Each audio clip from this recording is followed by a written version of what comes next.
வணக்கம் ஜோதிட நண்பர்களே. வரும் பிப்ரவரி மாதம் முதல் மே மாதம் வரைக்கும் கிரகங்களுடைய கூட்டணிகள் ஏற்படும். நவ கிரகங்களில் கேதுவை தவிர்த்து மற்ற 8 கிரகங்களும் ஒன்றோடு ஒன்று கலந்து கொண்டு இருக்கும். அதாவது மாத கிரகங்களும் வருட கிரகங்களும் ஒன்றாக இணையக்கூடிய காலகட்டம். பிப்ரவரி 14க்கு மேலே கிரகங்கள் ஒரு வரிசையாக இருந்து பிறகு மார்ச் 15லேருந்து ஏப்ரல் 15 வரைக்கும் கிரகங்கள் ஒன்றோடு ஒன்று கலந்து கூட்டு கிரகங்களாக மாறி அதன் பிறகு மே மாதத்தில் திரும்பவும் ஒரு வரிசையாக அமையும். கிட்டத்தட்ட இந்த அமைப்பு பார்த்திங்கன்னா பிப்ரவரி 14 ஆரம்பித்து மார்ச், ஏப்ரல், மே, கிட்டத்தட்ட ஜூன் முதல் வாரம் வரைக்கும் கூட தாக்குப்பிடிக்கும். கிரகங்கள் ஒன்றாக சேர்ந்து இருக்கும் பொழுது கூட்டு கிரக அமைப்புகள் ஏற்பட்டு கூட்டு கிரக யோகா அமைப்புகள் அப்படிங்கிறது செயல்படும். கிரகங்கள் வரிசையாக இருக்கும்போது கிரகமாளிகா யோகம் அப்படிங்கிறது செயல்படும். மாத கிரகங்களானது முதல்ல சனியோடு இணையுது, 2வது ராகுவோடு இணையுது, 3வது குருவோடு இணையுது. பொதுவாகவே இந்த கூட்டு கிரக அமைப்புகளும் சரி இல்லை கிரகமாளிகா யோகா அமைப்புகளும் சரி செய்யக்கூடியது ஒரே விஷயம்தான். பாசிட்டிவ் அண்ட் நெகட்டிவ் ரெண்டையுமே சேர்த்து தான் கொடுக்கும். பட் எந்தெந்த விஷயங்கள் அப்படிங்கிறது ஒவ்வொரு ராசி லக்னங்களுக்கு தகுந்த மாதிரி மாற்றங்கள் ஏற்படும். பட் ஒவ்வொரு ராசி லக்னங்களுக்குமே ஸ்பெசிஃபிக்காக சில விஷயங்களில் மட்டும் ஏற்ற இறக்கங்கள், லாப நஷ்டங்கள், நல்லது கெட்டது அப்படின்னு இந்த இரட்டைத்தன்மை கொண்ட அனைத்து விஷயங்களையும் கலவையாக அது காட்டிக்கொண்டே இருக்கும். அதுவும் இந்த முறை அமைஞ்சிருக்கக்கூடிய இந்த கிரக அமைப்புகளானது ஆரம்பத்தில் கொஞ்சம் சுணக்க நிலையை ஏற்படுத்தும். கொஞ்சம் ஒரு கன்ஃபியூஷனான ஸ்டேட்டஸ் இருக்கும். செய்யலாமா வேண்டாமா அப்படிங்கிற யோசனைகளையே பல காரியங்கள் கழிஞ்சு போகும். பெரும்பாலும் எல்லா விஷயங்களுமே பார்த்திங்கன்னா ஒரு ஸ்லோ பிக்கப்பாகத்தான் இருக்கும். பட் அதுவே மத்திய பகுதியில் பார்த்திங்கன்னா அதற்கு அப்படியே ஆப்போசிட்டாக எல்லா விஷயங்களும் நடக்கும். எல்லாமே பார்த்திங்கன்னா ஹரிபரியாக நடக்கும். முன்ன பின்ன யோசிக்கிற கூட டைம் இருக்காது. டக்கு டக்குன்னு காரியங்கள் நடந்துக்கிட்டே இருக்கும். ஈவன் அது பாசிட்டிவாக இருந்தாலும் சரி நெகட்டிவாக இருந்தாலும் சரி நின்று நிதானித்து யோசிக்கிறதுக்கெல்லாம் நமக்கு டைமே கிடைக்காது. டக்கு டக்குன்னு விஷயங்கள் காரியங்கள் நகர்ந்து போய்கிட்டே இருக்கும். நிறைய சேஞ்சஸை எதிர்பார்க்கலாம் இந்த டைமில். கண்ணு மூடி கண்ணு திறக்கிறதுக்குள்ள என்ன நடந்துச்சு அப்படின்னு தெரியாத மாதிரி சில காரியங்கள்லாம் டக்கு டக்குன்னு மூவ் ஆகிட்டு போய்கிட்டே இருக்கும். இந்த கூட்டமைப்பில் கடைசி காலகட்டம் அப்படின்னு வரும்பொழுது ஒரு ரிலாக்ஸ்டான பொசிஷன் நமக்கு கிடைக்கும். அதாவது எப்படி இருக்கும் பார்த்திங்கன்னா, ஆரம்பத்தில் என்ன பண்ணுறதுனே தெரியாமல் முழிச்சிட்டு இருந்தோம். திடீர்னு இடையில என்ன நடந்ததுன்னு தெரியல, அறக்கப்பறக்க எல்லா விஷயங்களையும் செஞ்சு முடிச்சிட்டோம். இப்போ கொஞ்சம் நிம்மதியாக இருந்தால் போதும், அமைதியாக ரெஸ்ட் எடுத்தால் போதும் அப்படிங்கிற மைண்ட் செட்டுக்கு கொண்டுட்டு போகும். நல்லதோ கெட்டதோ சந்தோஷமோ துக்கமோ எப்படியோ அலைஞ்சு தெரிஞ்சு கஷ்டப்பட்டு நினச்சதை செஞ்சு முடிச்சிட்டோம் அப்படிங்கிற ஒரு மைண்ட் செட்டில் நம்ம கொண்டு போய் உட்கார வைக்கும். பொதுவாக கூட்டு கிரக அமைப்புகள் ஏற்படும் பொழுது அங்கே பாசிட்டிவ் நெகட்டிவ் ரெண்டும் கலந்த விளைவுகள் தான் இருக்கும். காரணம் என்ன அப்படின்னு பார்த்தீங்கன்னா, கிரக கூட்டணிகள் அப்படிங்கிறது பாசிட்டிவ் கிரகங்களும் நெகட்டிவ் கிரகங்களும் இணையக்கூடிய அமைப்புகள் தான்.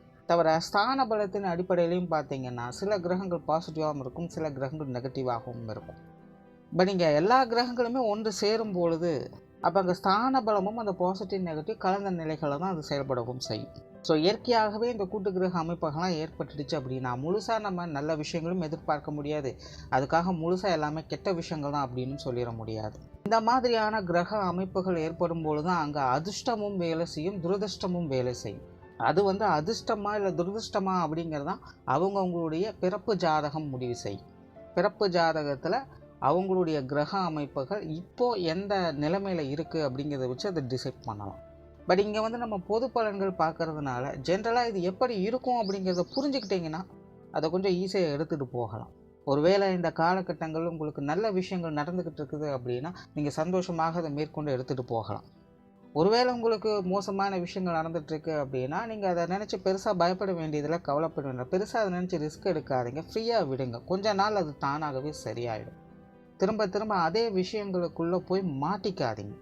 ஒரு 3 மாதம் பொறுமையாக இருந்துட்டு அதன் பிறகு உங்களோட ப்ராசஸை ஸ்டார்ட் பண்ணுங்கள். ஸோ அதற்கு தகுந்த மாதிரி நீங்கள் கொஞ்சம் ஃப்ளெக்சிபிளாக இருந்துட்டீங்க அப்படின்னா இந்த காலகட்டம் உங்களுக்கு கொஞ்சம் சமாளிக்கக்கூடிய வகையும் சிறப்பான வகையிலும் அமையும். தவிர பொதுவான வகையில் ஒவ்வொரு ராசி லக்னங்களின் வகையில் ஒவ்வொரு ராசிக்கும் ஒவ்வொரு விதமான வகையில் இது ஸ்பெசிஃபிக்காக வேலை செய்யும். அது உங்களுடைய ராசிக்கு என்னென்ன விஷயங்கள் அப்படிங்கிறத மேற்கொண்டு பார்க்கலாம். தவிர இது ராசிக்கு பொருந்துமா இல்லை லக்னத்துக்கு பொருந்துமா அப்படிங்கிற டவுட்டு வேண்டாம். ஏன்னா இது ராசிக்கும் பொருந்தும் லக்னத்துக்கும் பொருந்தும்.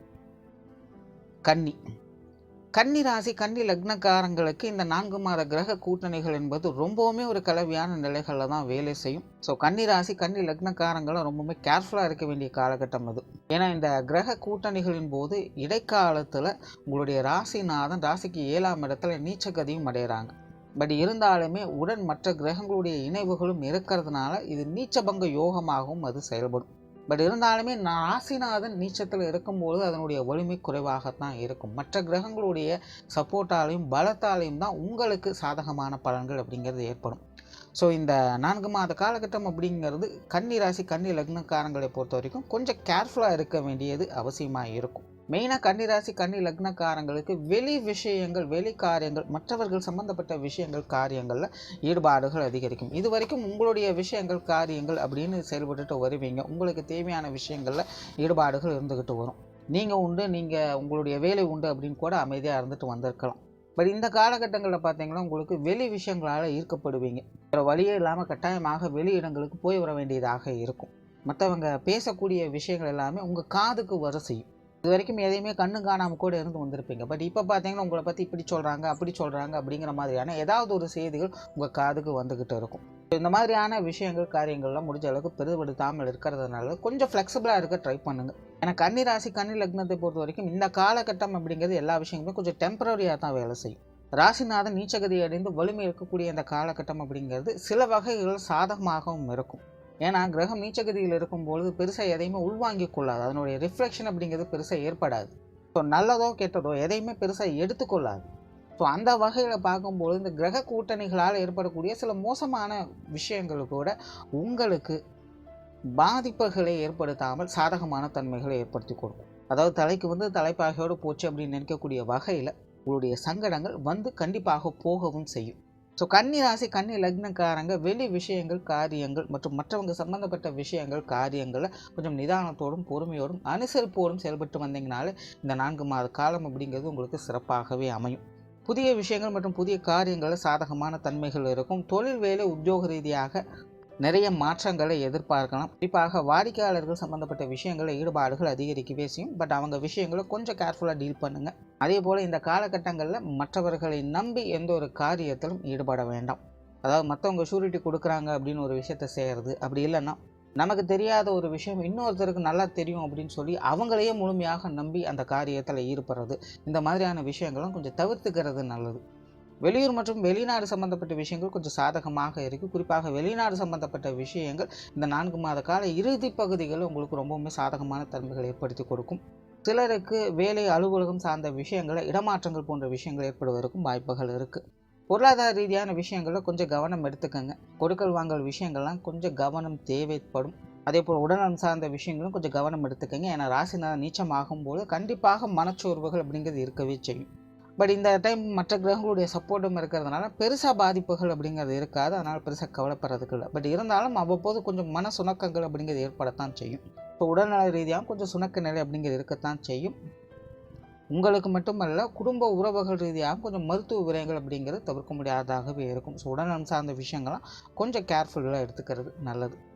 ஸோ ஓவராலாக இந்த 4 மாத கிரக கூட்டணிகள் என்பது கன்னி ராசி கன்னி லக்னக்காரங்களுக்கு அவங்களுடைய வயது நிலைகளுக்கு ஏற்ப வெளி விஷயங்கள் காரியங்களில் தான் நாட்டங்கள் அதிகமாக இருக்குது. ஆகையினால் கொஞ்சம் விழிப்புணர்வோடு செயல்பட்டு வருவது நல்லது. நன்றி, வணக்கம், வாழ்க வளமுடன்.